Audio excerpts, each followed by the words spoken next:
What's up, my people? Today we are talking about a meeting prep checklist template. In other words, how do you prep for a meeting, right?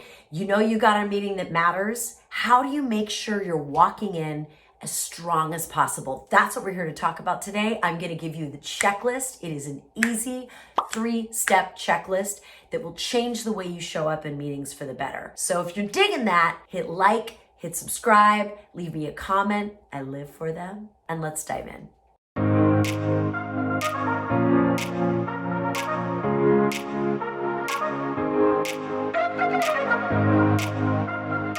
So you have a big meeting, you have something that's important, right? What is your system for making sure your act is together, right? Now, here's the thing, the checklist I'm about to give you, I don't do it for every meeting. Number one, not every meeting deserves a checklist. And number two, there's no time. I have back-to-back meetings. So the best I can ever hope for is to identify the meetings that matter and prep for those. And how I prep depends on how much time I have. So the checklist I'm about to give you, you can spend 1 minute answering these 3 big questions, or you could spend 3 hours answering these 3 big questions. It really depends on what you have to work with. Time is relative. Use the container of time that you have, whether it's 3 minutes or 3 hours. Love the one you're with. Use the time you have wisely. And here's how it goes. Are you ready? 3 questions. 1, who are these people that you're meeting with and what do they need? 2, what are the most obvious, likely obstacles you will face in that meeting? And 3, what is your highest intention? So let's go back and talk about number 1. Who are these people? What do they need? One of the biggest mistakes we make as we prepare for meetings or presentations for that matter is that we make it all about us. Oh my God, am I ready? Will they think I'm smart? I need to show them how busy I am. It's such an ego trip. And by starting with the most important question, which is, who are these people? What do they need? And go person by person. Write it down. I got Jim, I got Sarah, I got Felicia, I got Roderick. Where did Roderick come from? I don't know. In here somewhere. Let's say you write down those names. Write them down. What does Felicia need? What does Roderick need? Who are these people? And once you've made a list of what they need from you, you can start to see a pattern emerge. Okay, it looks like for these people to get their needs met in this meeting, I need to do 3 things. I need to have 3 key messages. And from that, you can plan your remarks, right? So that one question packs a punch. Who are these people and what do they need? And based on the answer to that question, you can figure out what are your core things you're going to cover. Step 2 is bulletproofing.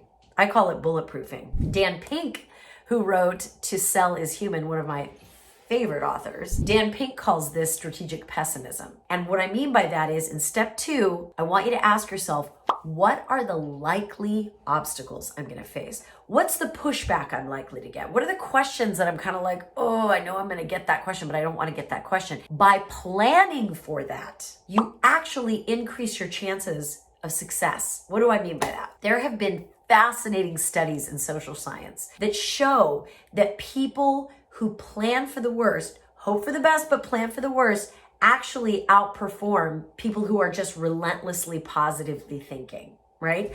So they did a study where they took 3 groups of people. One group of people, they didn't tell anything to them. They're just like, here's a problem to solve. Second group of people, they're like, we're gonna give you a problem to solve. All we want you to do is think positive. Just think positive. Last group, they were like, here's the problem we want you to solve. But before we start, we want you to really think about like what obstacles you might hit, run into, what snags you might hit, and then attack it. Guess what? That last group who had time to think about what could go wrong and make contingency plans outperformed the other 2 groups. What that tells us is that while of course we should have a positive mindset, I mean, my God, I'm the queen of that.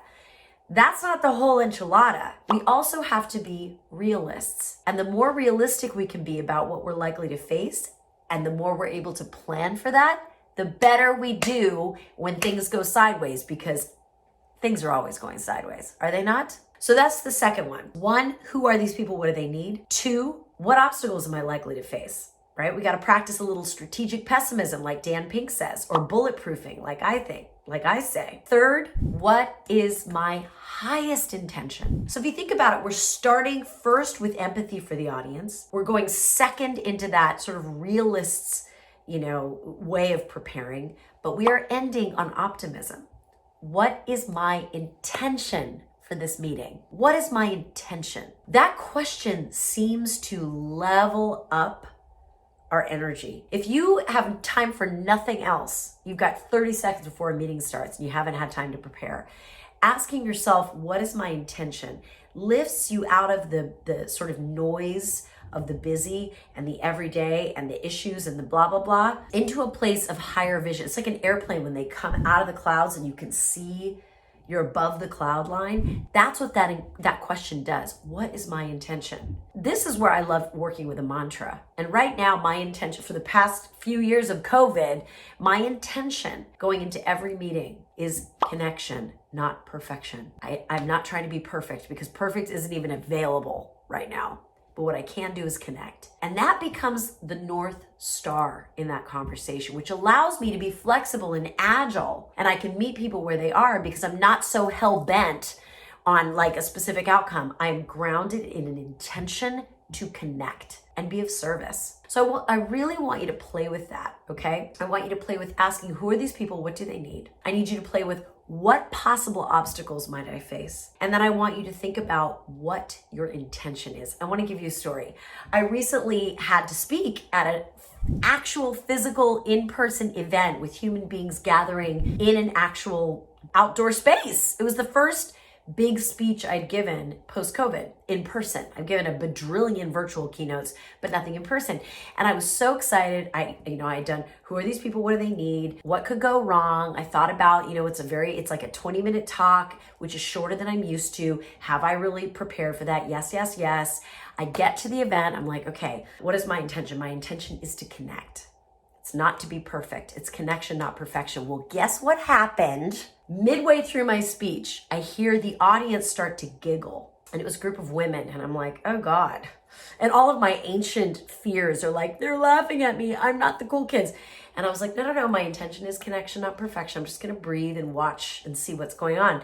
And as the laughter built, I finally understood what they were laughing at. There was a rat, literal rat, because it was an outdoor space. It was in a back alley of a restaurant that had become a little parklet, that was big enough for us to sit. And this rat was just moseying right on up to me during my speech. And he cruised past my feet and then ran off. And in my mind, I was like, how am I going to regain control of this conversation? And then I remembered my mantra. My intention was never to control anything. It was to connect. So what did I do? I had a big laugh. The audience laughed. We laughed. We called him Ratatouille. We had a moment.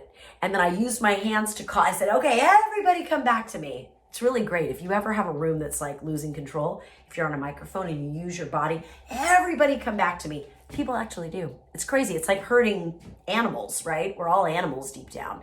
And they all came back to me. We finished strong and we had a great time. That is the power of prepping properly. And I can't wait to see how this affects your performance. I want you, as your homework, to pick one meeting to use this framework with this week. And I want you to let me know how it goes. As always, thank you for being here and shine on. We need your light.